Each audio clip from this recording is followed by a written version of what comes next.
नमस्कार विद्यार्थी मित्रांनो, तुमचं सर्वांचं स्वागत आहे आपल्या अजनी करिअर अकॅडमी या यूट्यूब चॅनलला। तर बघा, हा व्हिडिओ जो आहे आपला पेसा तलाठी भरती 2023 च्या संदर्भात। बघा, आपला जी तलाठी भरती होती, तलाठी भरती वेगवेगळ्या फेजमध्ये पार पडलेलीच आहे। त्यानंतर बऱ्याचशा घडामोडी तुम्हाला बघायला सुद्धा मिळालेल्या आहेत। 23 जानेवारी 2024 ला तुम्हाला नॉन पेसा तलाठी भरतीचा निकाल लागल्याचे सुद्धा बघायला मिळालेलं आहे। परंतु नॉन पेसा कॅन्डिडेटचा निकाल लागल्यानंतर पेसा कॅटेगरीचा जो तलाठी भरतीचा निकाल होता की जो 13 जिल्ह्यांमध्ये होता, ते 13 जिल्हे सुद्धा आपल्याला सर्वांनाच माहित आहे की जसे की नाशिक आहे, पुणे आहे, जळगाव आहे, नंदुरबार आहे, त्यानंतर यवतमाळ आहे, त्यानंतर इकडे बघायला गेलो तर आपलं गडचिरोली, चंद्रपूर आहे, असे बरेचसे जिल्हे आहेत, जवळपास 13 जिल्हे आहेत। तर या 13 जिल्ह्यांमध्ये काय पेसा कायदा मोडतो। आता हा पेसा कायदा काय आहे हे सुद्धा आपण सविस्तर एका व्हिडिओमध्ये सविस्तर सांगितलेलं आहे। तर पेसा कायदा नेमका काय, तर शॉर्ट मध्ये जर सांगायचं झालं तर एसटी कॅटेगरीचे जे नेटिव्ह विद्यार्थी असतात त्या जिल्ह्यातील जे एसटी कॅटेगरीचे नेटिव्ह विद्यार्थी म्हणजे पेसा कॅन्डिडेट। तर या पेसा कॅन्डिडेटसाठी काय, तर त्यांच्या अधिकार क्षेत्रावरून त्यांना विशिष्ट प्रकारचं आरक्षण या पेसा कायद्याअंतर्गत मिळत असतो। तर या विरोधात सामाजिक प्रबोधिनी जे आहे, विकास प्रबोधिनी यांनी काय केलं होतं, उच्च न्यायालयात केस टाकली होती। उच्च न्यायालयातून ते केस नंतर खारिज झाल्यानंतर सर्वोच्च न्यायालयात गेली आणि आता सर्वोच्च न्यायालयात त्याच्यावरती सुनावण्या म्हणजे तारीखवर तारीख भेटत आहेत।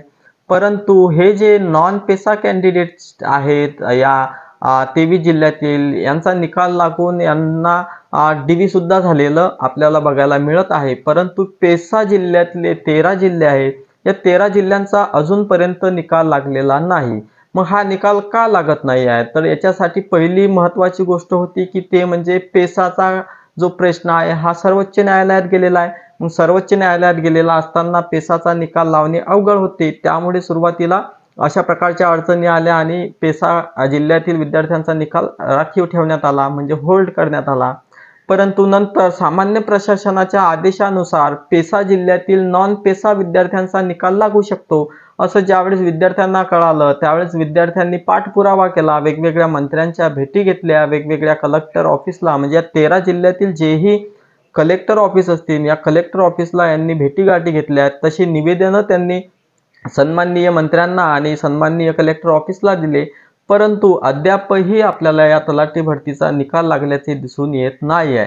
मग यामध्ये प्रशासनाकडून वेगवेगळ्या प्रकारचे कारण सांगण्यात येतात। मग आता हे जे पेसा कॅटेगरीमध्ये अडकलेले जे विद्यार्थी आहेत, हे विद्यार्थ्यांचा काय, वेगवेगळ्या मंत्र्यांना, आपले सरिता नरके मॅडम असतील, परीक्षा समन्वयक आपल्या तलाठी भरतीचे, यांच्या भेटीगाठी घेतात। या सर्वांच्याच भेटीगाठी घेत असताना आणि बऱ्याचदा काय होत आहे की हे विद्यार्थी वारंवार त्या पर्टिक्युलर अधिकाऱ्यांना कॉल करत आहेत, वारंवार त्यांना मेसेज करत आहेत, त्यांच्या पर्सनल नंबरवरती सुद्धा ते वारंवार कॉल करणे, मेसेज करणे, म्हणजे एक प्रकारे त्यांना सुद्धा इरिटेट होत आहे आता।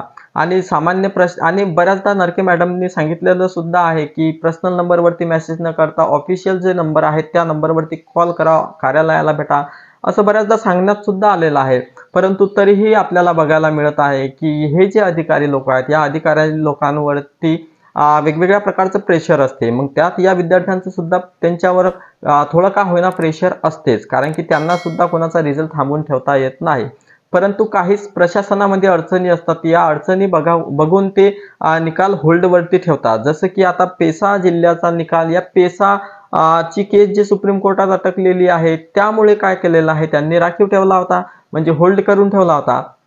परंतु सामान्य प्रशासनाने नॉन पेसाचा निकाल लागू शकतो अशी उमेद मिळाल्यानंतर विद्यार्थ्यांचे तशा प्रकारचे काय रिस्पॉन्स बघायला मिळत आहेत।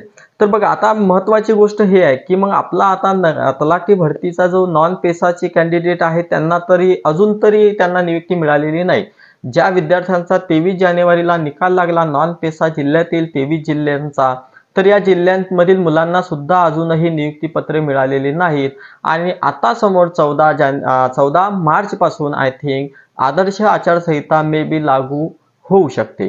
म्हणजे आदर्श आचारसंहिता लागू झाल्यानंतर कुठल्याच प्रकारचे नियुक्तीपत्र देता येत नाही। हा सर्वसामान्य कायदा म्हणजे आचारसंहितेचा कायदा सर्वसामान्य व्यक्तीला माहीत असतो की आचारसंहितेमध्ये बऱ्याचशा गोष्टी आहेत अशा की ते होऊ शकत नाही।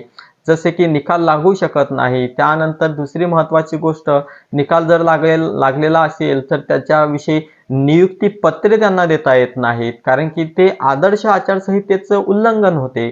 मग या आदर्श आचारसंहितेचं उल्लंघन होऊ नये म्हणून आता ज्या विद्यार्थ्यांना नियुक्ती मिळालेली नाही या 23 जिल्ह्यातील, त्या विद्यार्थ्यांना कदाचित 14 मार्च पूर्वी नियुक्ती मिळू शकते. आणि ज्या विद्यार्थ्यांचा निकाल बाकी आहे, म्हणजे जसे की आपले पेसा कॅन्डिडेट, तर या पेसा कॅन्डिडेटचा 14 पेसा कॅन्डिडेट नाही, पेसा जिल्ह्यातील नॉन पेसा कॅन्डिडेट, काय पेसा जिल्ह्यातील नॉन पेसा कॅन्डिडेट यांचा निकाल कदाचित, नॉट 100% शुअर, कदाचित 14 मार्च पूर्वी लागू शकतो. बट निकाल जरी त्यांना लागला तरी त्यांना अंतिम नियुक्त्या जी आहेत या अंतिम नियुक्तीसाठी खूप वेळ लागणार आहे, कारण की प्रोसिजर आपल्या सर्वांनाच माहित आहे. प्रोसिजर काय आहे, सिंपल अशी आपली प्रोसिजर आहे, ती म्हणजे निकाल आता रिझल्ट येईल, रिझल्ट आल्यानंतर 8-10 दिवस त्या रिझल्टवर काम केल्यानंतर कॅटेगरी वाईज निकाल लावण्यात येईल, म्हणजे निकाल तयार करण्यात येईल. मग त्या लिस्ट पब्लिश होतील, त्या विद्यार्थ्यांना डॉक्युमेंट व्हेरिफिकेशनसाठी बोलावण्यात येणार आहे. सोबतच वेटिंग लिस्ट वाल्यांना डॉक्युमेंट व्हेरिफिकेशनसाठी बोलावण्यात येणार आहे. डॉक्युमेंट व्हेरिफिकेशन झाल्यानंतर बायोमेट्रिकसाठी बोलावण्यात येते. बायोमेट्रिक झाल्यानंतर त्यांना मेडिकलसाठी म्हणजे वैद्यकीय तपासणीसाठी बोलावण्यात येते. त्यानंतर मग कुठंतरी त्यांना फायनल नियुक्ती जी असते, म्हणजे अंतिम नियुक्ती असते, ते नियुक्ती पत्र मिळत असते. म्हणजे अशी प्रोसिजर आपल्याला आता फॅमिलियर आहेत, कारण की 23 जिल्ह्यातील विद्यार्थ्यांचे अंतिम टप्पा बाकी आहे, तो म्हणजे नियुक्ती पत्र वाटपचा. बाकीच्या मॅक्झिमम जिल्ह्याच्या मॅक्झिमम गोष्टी झालेल्या आहेत. परंतु आता जरी या 14 मार्च पूर्वी आपला पेसाचा जर निकाल लागला, तरीही तुम्हाला फायनल नियुक्त्या ह्या आदर्श आचारसंहिता ज्या लोकसभेच्या निवडणुकीसाठी लागणार आहेत, हे झाल्यानंतर आपल्याला जे अंतिम नियुक्ती आहेत ते भेटू शकते.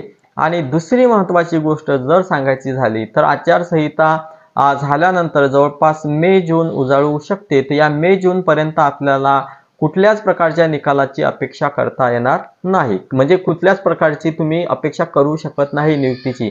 म्हणजे मे-जून मध्ये कदाचित तुम्हाला तलाठी भरती जे पेसा जिल्हे आहेत यांना नियुक्ती भेटू शकते.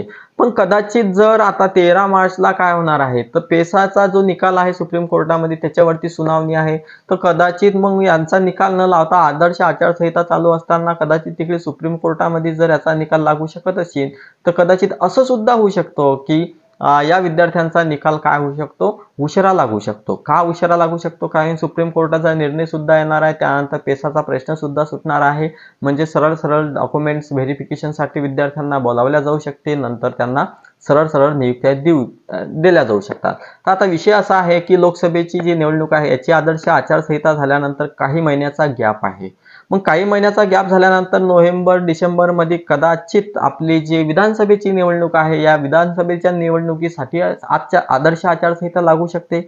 मग हे आदर्श आचारसंहिता म्हणजे विधानसभेची आणि लोकसभेची याच्या दरम्यानचा जो स्पेस आहे वेळेचा, याच्यामध्ये बऱ्याचशा गोष्टी होऊ शकतात. मग याच्यामध्ये वेगवेगळे निकाल येऊ शकतात, वेगवेगळ्या विद्यार्थ्यांना नियुक्त्या सुद्धा मिळू शकतात.